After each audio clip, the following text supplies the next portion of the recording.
Some years ago, I went to an island in the Pacific, Bermuda. Perhaps you've been there, Bermuda.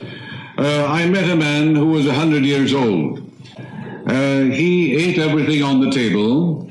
He smoked 2 packages of cigarettes a day, drank a pint of whiskey every day, and he loved the women. What's wrong with that? I asked him the secret of longevity. Well, he said, it's very simple. He said, I have no grudges, no peeves, no resentment, no hatred. Every time, he said, when I open my eyes in the morning, I say, this is the day the Lord hath made. Rejoice and be glad in it. Biblical. Then he said, I say for about 10 or 15 minutes every morning, the rejuvenating, revitalizing power of God Almighty flows through me like a golden river, vitalizing, transforming every atom of my being, so that every atom of my being dances to the rhythm of the eternal God. He found the secret of life. The secret of life is joy, inner peace, the invisible ingredient. In the National Geographic magazine, a worldwide magazine, there was an article some years ago by a professor from Harvard, a medical doctor, a distinguished scientist on nutrition.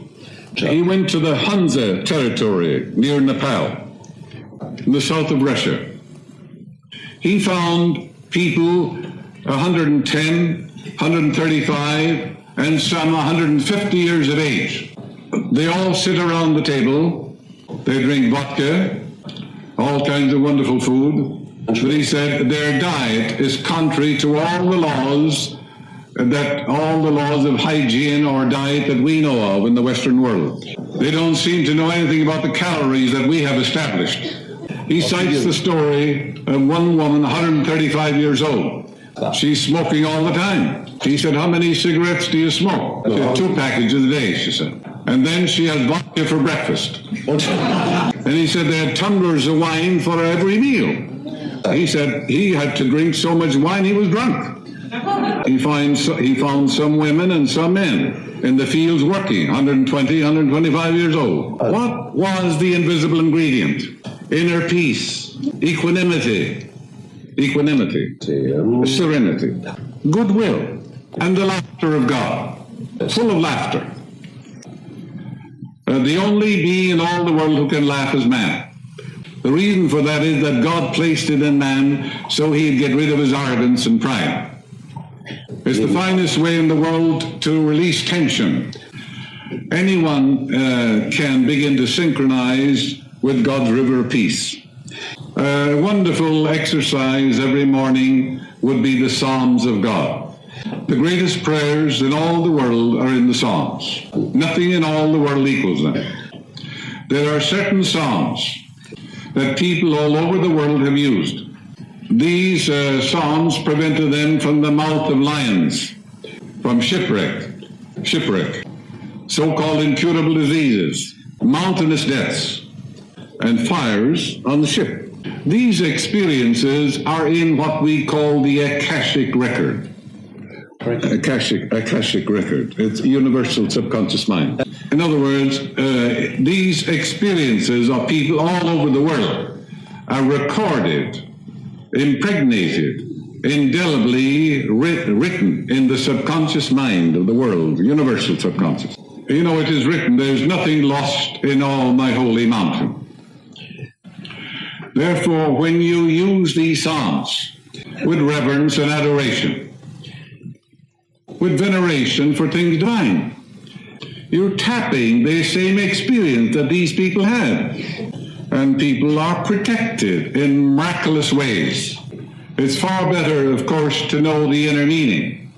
But even if you don't, you'll get marvelous results nevertheless. Here are the Psalms that you should use. 23rd, 27th, the 1st Psalm, the 91st, the 100th Psalm, and the 39th Psalm. And the 37th Psalm, everybody needs it.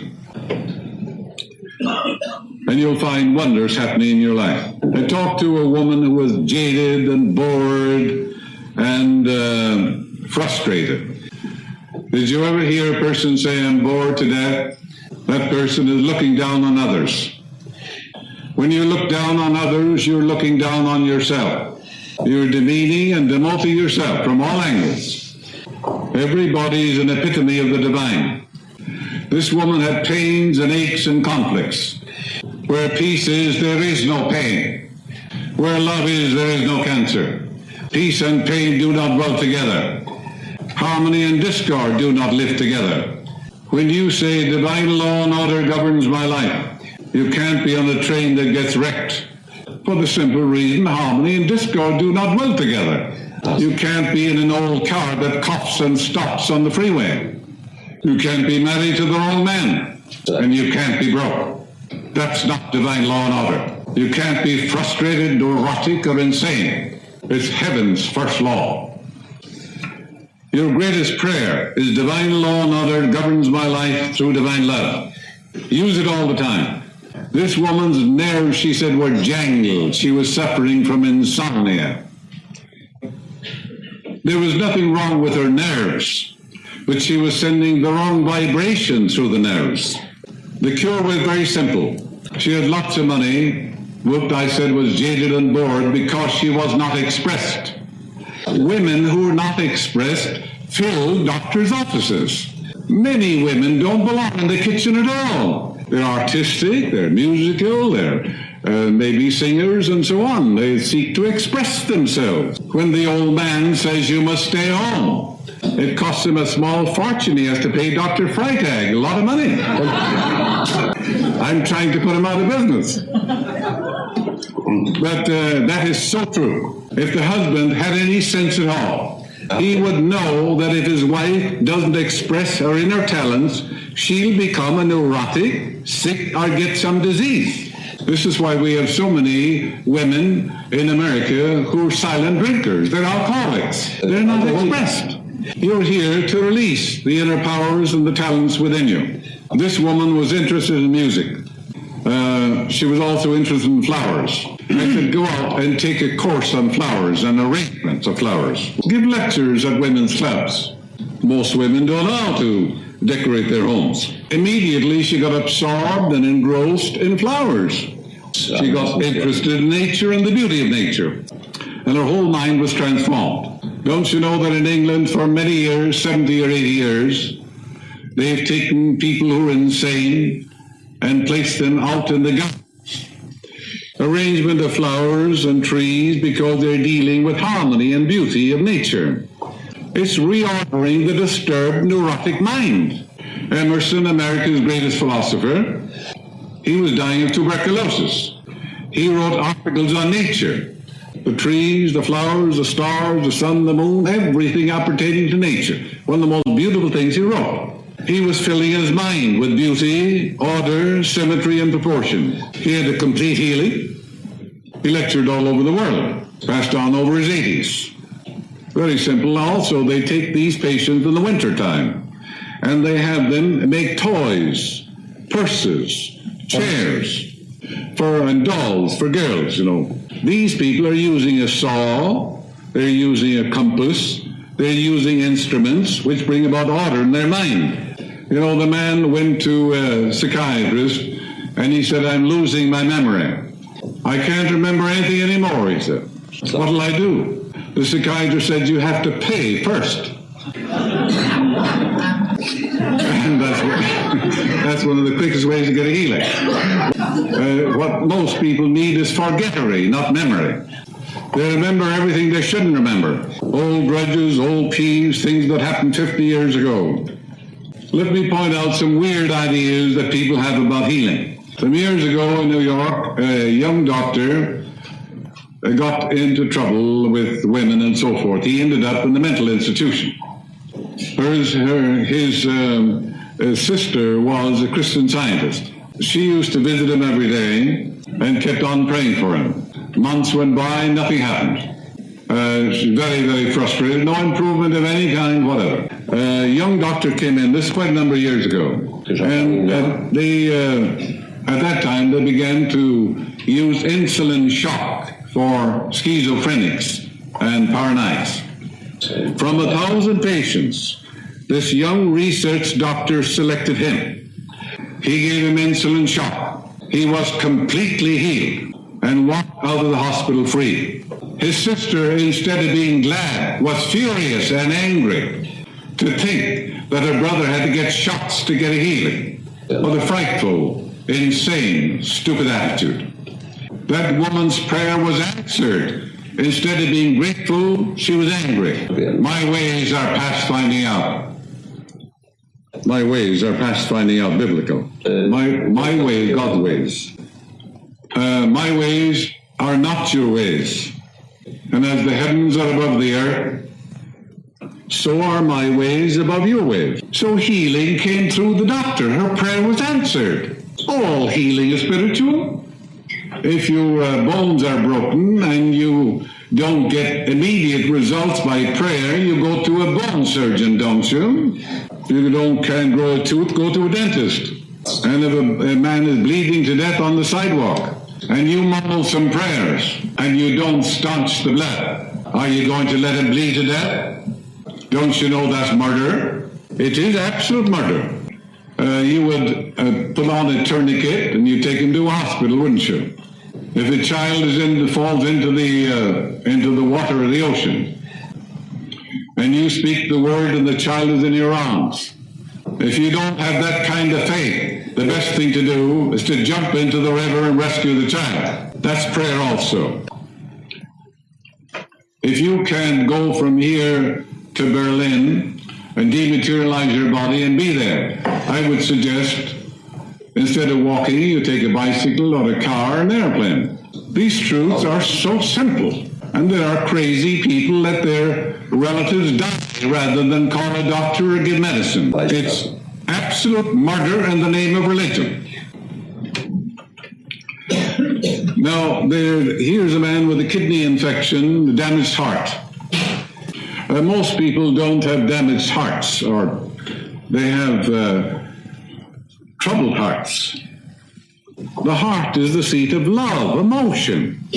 Keep thy heart with all diligence, for out of it are the issues of life.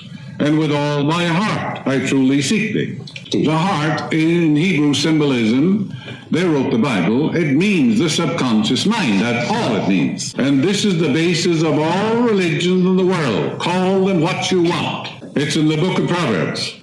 As a man thinketh in his heart, so is he. So does he become. So does he act. So does he experience. So does he express. That's the basis of all religion in the world.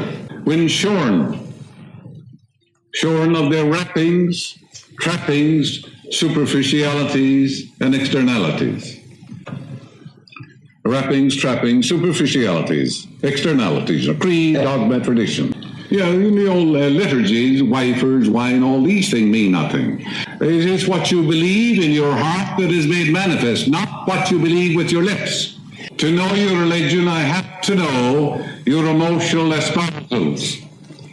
What you really believe deep down in your heart about God, life, and the universe. I would have to know your fears and superstitions, because whatever is impressed in the subconscious mind must come forth on the screen of space. Screen of space, the world, objective world. That's when a man knows that, he has some education. It's not what you think with your head, it's what you think in your heart.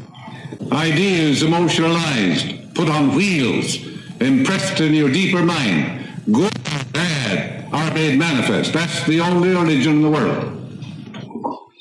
Whatever ideas emotionalized, felt as true. These are the things that are made manifest in their experience. In other words, man is belief expressed. It is done unto you as you believe. The law of life is the law of belief. That's the whole law. To believe is to live in the state of being. It's made of two words, be and alive. Be alive. Believe. To be alive to something. The law of life is the law of belief. I can believe. To believe something is to accept it as true. It may be an absolute lie. The whole world believes a lie. When they hear the truth, they think the truth is a lie. It's very simple in your Bible. It's done unto you the way you believe. What should you believe in? In the guidance of God. in the love of God, in the harmony of God, in the abundance of God, in the goodness of God and the land of the living, and in the abundant, joyous life. The only thing you ever experience in this life is what you believe subconsciously. For what is impressed is expressed. That's right.